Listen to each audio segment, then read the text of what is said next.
हिगुरुमा fans just can't stop winning. सिर्फ 2 episodes में इस कैरेक्टर ने ऐसी छाप छोड़ दी है कि कोई इसे भूल नहीं पाएगा। This episode was amazing, almost as good as the Maki episode. फिर बात चाहे एक्शन की हो या फिर इमोशंस की। So let's break down what makes this episode great. तो ये एपिसोड अडेप्ट करता है चैप्टर 164, 165 एंड 166 को, along with 3-4 पेजेस ऑफ 167, जिसके बाद हिगुरुमा का पार्ट डन है। अब वो फाइनल बैटल से पहले दिखाई नहीं देगा। ये एपिसोड वहीं से शुरू होता है जहां पर लास्ट वाला खत्म हुआ था, हिगुरुमा का डोमेन। लेकिन जहां पिछले वाले एपिसोड में लाइट रेड थी जो आने वाले डेंजर को एम्पलीफाई कर रही थी, इस एपिसोड में उसको ब्लू कर दिया गया। And I am not sure why, maybe just because 2 different teams are working. If you have a theory, feel free to comment. Anyways, domain देख के यूजी की फट जाती है। अज्यूमिंग कि डोमेन में उसको श्योर हिट श्योर किल की टेक्निक हिट ना कर दे, वो जल्द से जल्द हिगुरुमा पर अटैक करने की कोशिश करता है, ओनली टू रियलाइज कि इस डोमेन में फाइटिंग अलाउड ही नहीं है, क्योंकि ऑफ कोर्स तुम कोर्ट में नहीं लड़ सकते हो। आई मीन लड़ सकते हो, लेकिन सिर्फ केस लड़ सकते हो, ऐसा मार कुटाई नहीं। ये डोमेन मॉडर्न लग सकता है, लेकिन एक्चुअल में ये एंशिएंट सॉर्सरर्स जैसा ज्यादा है। जैसा कि मास्टर टेनगन खुद कहते हैं कि मॉडर्न सॉर्सरर्स ने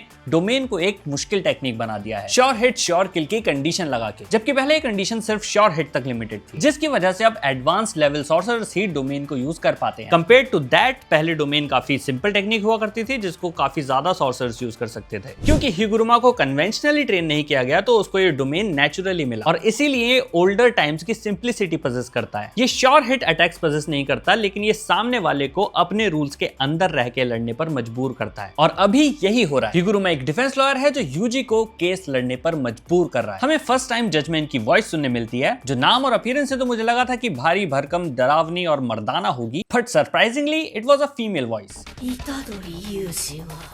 18歳未満にもかかわらず I guess that makes sense, क्योंकि वो लेडी जस्टिस का ही एक रिप्रेजेंटेशन है। जज man accuses Yuji of entering a game parlor when he was not of legal age, जो सुनते ही यूजी के पसीने छूटने लगते हैं, because he is such a bad liar। जब मैं मांगा पढ़ रहा था तो मैं यही अज्यूम करके चल रहा था कि जज मैन सबसे पहले उसके सबसे बड़े क्राइम को आगे रखेगा, जो है शिबुया इंसिडेंट का मैसेकर। बट गेगे ने एक्सपेक्टेशन सबवर्ट की और पहले छोटा क्राइम आगे रखा, और इसी के थ्रू हमें हिगुरुमा के डोमेन के बारे में और भी चीजें पता चलती हैं, जैसे कि जजमेंट को सामने वाले बंदे के बारे में सब पता होता है, और वो उसे किसी भी क्राइम के लिए एक्यूज कर सकता है जो उसने पूरी जिंदगी में कभी भी किया हो, छोटे से छोटा और बड़े से बड़ा। सामने वाले के पास बस एक मौका होता है अपनी दलील पेश करने का, जिसमें वो या तो चुप रह सकता है, या चार्जेस को डिनाई कर सकता है, जिसके लिए वो झूठ भी बोल सकता है, या फिर अपने क्राइम को कन्फेस कर सकता है, और इसके बाद हिगुरुमा अपनी दलील पेश करेगा जजमेंट के दिए हुए एविडेंस के बेसिस पर, which may or may not be a direct proof of the crime. Despite being a defense lawyer, Higuruma is acting more like a prosecutor, as pointed out by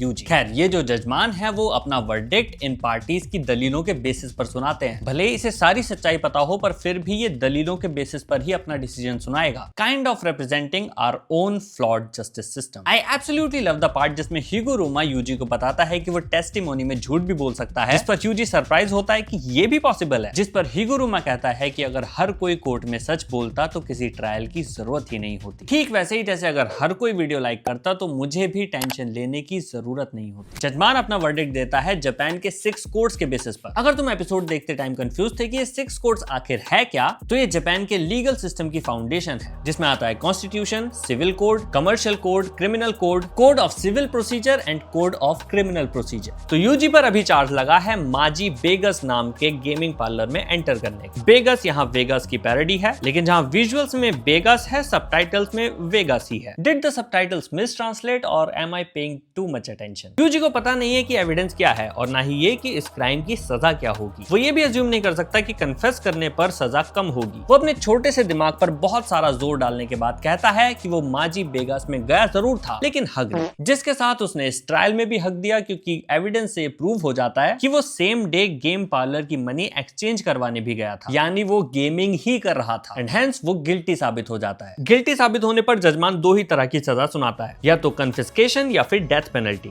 और दोनों हमें इसी episode में देखने मिलती है। कन्फिस्केशन के केस में सामने वाले की कर्स टेक्निक टेम्परेरीली कन्फिस्केट कर ली जाती है, यानी कि जब्त कर ली जाती है, लेकिन क्योंकि यूजी के पास कोई कर्स टेक्निक है ही नहीं, तो इंस्टेड उसकी कर्स्ड एनर्जी ही जब्त हो गई, और ऐसा होते ही हिगुरुमा फुल ऑन फाइट मोड में आ जाता है और यूजी पर हमला बोल देता है। And then comes the absolute cinema of a fight. I swear to God the fight you see in anime is 10 times better than the manga. Most of it doesn't even happen in the manga. The anime pretty much choreographed the entire fight and made it so dynamic, fast and exhilarating. Even उसकी back story को भी anime original scenes मिले हैं जो मांगा में सिर्फ एक ब्लैक इमेज थी हिगुरुमा के इंटरनल मोनोलॉग के साथ। 10 मिनट से लेकर 11 मिनट 20 सेकंड तक का ये पूरा हैंड टू हैंड कॉम्बैट, जो इस फाइट का बेस्ट पार्ट भी है और कंप्लीटली एनिमे ओरिजिनल है, उसे नियान 41 नाम के एक सिंगल एनिमेटर ने की एनिमेट किया है। He is also the animator behind the best fight from Super Cube, Wang versus Mushan, from episode number 7, which is also the highest rated episode from the series. And this guy has done an equally amazing job here as well. Even कई लोग तो fight की choreography देखकर ही पहचान गए कि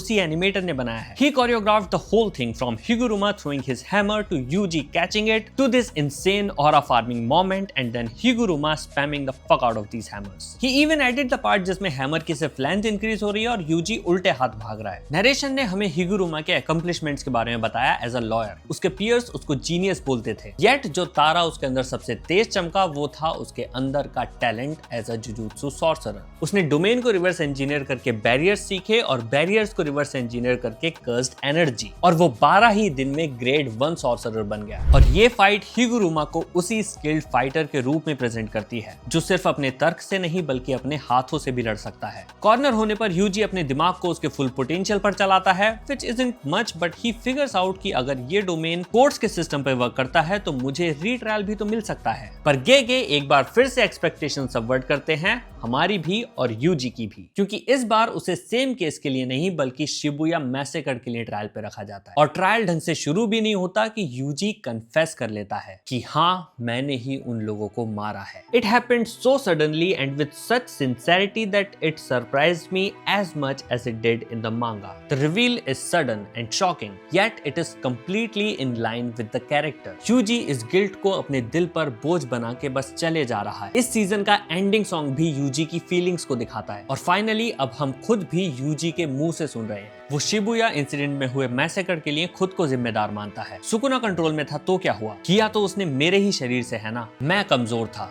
मुझसे अपने शरीर का कंट्रोल वापस नहीं लिया गया, मैं जिम्मेदार हूँ। और कन्फेस करने पर यूजी को मिलती है डेथ पेनल्टी और हिगुरुमा को एग्जीक्यूशनर स्वॉर्ड। और इस पॉइंट से ये फाइट सिर्फ एक्शन के बारे में नहीं रह जाती बल्कि इसमें इमोशंस भी ऐड हो जाते हैं। हिगुरुमा जानता है कि यूजी रेस्पॉन्सिबल नहीं है, उसके शरीर पर सुकुना का कंट्रोल था और वो इजीली ट्रायल जीत सकता था, and yet he confessed. And Higuruma is utterly confused about it. This makes him question what is he even doing? Why is he punishing an innocent? His job was to defend them. This makes him go back to his roots of being a defense lawyer and let go of his sword. And I think that there was no better way to resolve the internal conflict within Itadori than a lawyer telling him that he is innocent. Even if Higuruma didn't want to be a judge, he had to remind people of their rights regardless of their self-guilt. Everything here from the camera work to the direction and the soft music is phenomenal and I absolutely love it. हमको ये तो पता था कि माकी का episode peak होगा, but Higuruma came out of syllabus. Anyways ये थे मेरे थॉट्स एंड ब्रेक डाउन इस एपिसोड के बारे में। तुमको ये एपिसोड कैसा लगा मुझे कमेंट्स में जरूर बताना। फिलहाल मैं चलता हूँ, मिलूंगा तुमसे अगले ब्रेक डाउन में, जिसके लिए सब्सक्राइब कर लो। Bye bye for now.